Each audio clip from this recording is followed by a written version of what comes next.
إنسان مميزة، وكل إنسان مليء بالأخطاء، وتبعد الصفات الخاطئة يعني، تكون خصيم نفسك.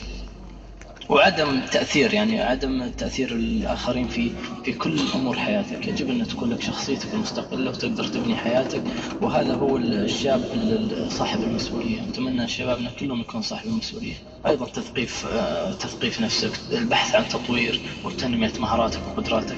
كل هذه أغلب أشياء غير مكتسبة، لكن في أشياء كثيرة مكتسبة. تبحث عن الأشياء اللي تكتسبها من مجالسة الأخيار مثل ما ذكرت، من مجالسة كبار السن والاستفادة منهم وتجاربهم في السابق، التحصيل العلمي، البحث المستمر، أيضا خدمة المجتمع. وأنا بما أن تحدثنا عن الأمر هذه، صادفت كثير في جمعيات خيرية ما شاء الله، جزاهم الله ألف خير، والله يجمع لهم الأجر إن شاء الله. يعني بتطوع واستغلال فترة الصيف. هل احنا رأينا يعني قلة ونادرة من شبابنا اللي يستغلون فترة الصيف الاستغلال الحسن من تأثير الأسرة أو دور الأب؟ لكن يجب أنه أنت كشاب مسلم يكون لك شخصيتك المستقلة دون تأثير، يعني دون تأثير من الآخرين. يجب أن يكون أنت تأثيرك على الآخرين. كثير من الرياضيين لله الحمد بالذات في هذه الأيام محافظين على الصلاة والكثير من الواجبات الشرعية، لكن أحيانا يكون بعض هؤلاء الشباب يكون أثره محدود على نفسه وما يكون له تأثير إيجابي على زملائه، خصوصا مع في الملعب وفي الدرجات، في مثلا في مسألة الصلاة، في مسألة اللبس، في بعض المسائل الأخرى. فما نصيحتك لهؤلاء الشباب؟ والله أنصح جميع أخواني من يمارس الرياضة أن الله سبحانه وتعالى ذكر في كتاب إن الصلاة كانت على المؤمنين كتابا موقوتا، فوقت الصلاة محدد. فيجب أن مثل ما ذكرت الرياضة كلها ساعة، اختيار الوقت المناسب للرياضة هذا مهم جدا، بما لا يتعارض مع الأساسيات. الصلاة هي عمود الدين، وهي الأساس بالنسبة للمسلم. إذا قبلت قبل سائر العمل، وإذا لم تقبل لم يقبل سائر العمل. فالصلاة هي الأساس بالنسبة لك، وهي يعني مقياس تقبل عملك. فيجب أنك تحرص على أداء الصلاة في أوقاتها، وممارسة الرياضة. لا، ما في مانع من كلنا نمارس الرياضة، لكن في أوقات ما تتعارض مع أوقات الصلاة.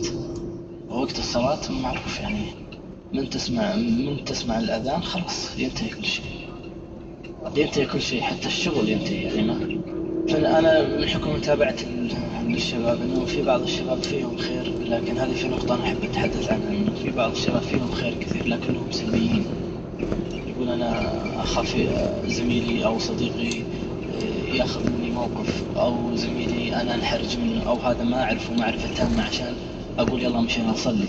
فأنت إذا ما صار تأثيرك على زميلك، يعني ما لك تأثير على نفسك. يعني في الأساس مثل ما ذكرت لك، الشاب المسلم يجب أن يكون تأثيره على الغير، يعني لازم تلتزم الدين معاملة، لازم تكون حسن الخلق، لازم. والحمد لله الدين الإسلامي ميزته عن الأديان الأخرى أنه بكل شيء تعمل تلقى حسنة. يعني لما تبتسم وجه أخيك المسلم هذا حسنة، إماطة الأذى عن طريق حسنة وصدقة. يختلف عن الأشياء الأخرى. فإنك تحتسب الأجر لله سبحانه وتعالى، هذا في المقام الأول. في المقام الثاني يجب أن يكون لك شخصية قوية وتثق في نفسك، وهذه أشياء ما تقبل الجدل فيها. وقت الصلاة يجب أن يكون تأثيرك على زميلك، أنه يعني يجب أنكم تشجعون أنفسكم على أداء الصلاة بدل ما تشجعون أنفسكم على أشياء أخرى لن تنفعكم.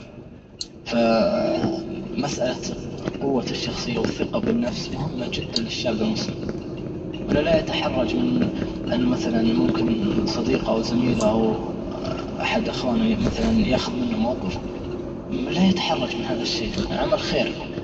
الله يجزاك خير وبندر، وصلى الله يعين وإياك على بذل الخير للناس جميعا.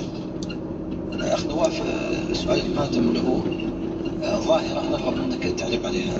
للأسف أن الظاهرة هذه تفشت في المجتمع في السنوات الأخيرة، وهي قضية تشجيع بعد المباريات، بعد انتهاء المباريات، خروج الشباب في مسيرات والتشجيع في الشوارع، وإظهار الفرحة يعني الزائدة أو السخط أو عدم الرضا، وتكسير بعض المحلات أو إيقاف حركة المرور وما شابه من بعض هذه الحركات.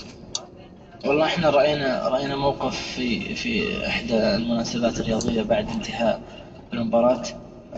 يعني رأينا شاب وقع من سيارة، وكان موقف جدا يعني حزننا على هذا الشاب في مقتبل العمر، قد لا يتعدى 17 سنة. وفقد حياته بسبب يعني أشياء خاطئة، ممارسات خاطئة جدا. يعني التشجيع في المباراة، أنت حضرت المباراة، انتهت المباراة، انتهى كل شيء. لا تنقل المباراة لمنزلك، لا تنقل المباراة لمدرستك، لا تنقل المباراة لوظيفتك، لا تنقل المباراة معك في كل مكان. انتهى وقت المباراة. يعني إذا اللاعبين أنفسهم الذي يتنافسون داخل الملعب بعد كل مباراة يعني أخوان متحابين، يلتقون بينهم وبين بعض في مناسبات،